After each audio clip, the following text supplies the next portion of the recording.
Taarifa za simanzi ambazo zinafikia meza ya Vic Dimpoz sasa hivi ni kwamba mbunge wa Isiolo Kusini kwa jina la Bidu ameweza kuaga dunia jioni ya leo, akiombolezwa na spika wa bunge kuu Moses Wetangula.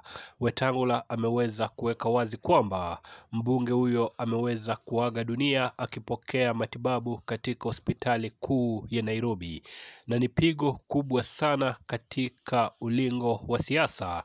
Unapata kwamba tunavyozungumza sasa hivi ni kwamba viongozi wengi wanaendelea kujitokeza wakimuomboleza kiongozi huyo kama shujaa ambaye ataishi kukumbukwa katika ulingo wa siasa. Sisi kama Vic Dimpoz tunaendelea kufuatilia taarifa hizi, na bila shaka ujio wote ibuka utakuwa unaupata katika channel hii ya Vic Dimpoz. Unachohitaji ni kusubscribe ili kupokea taarifa.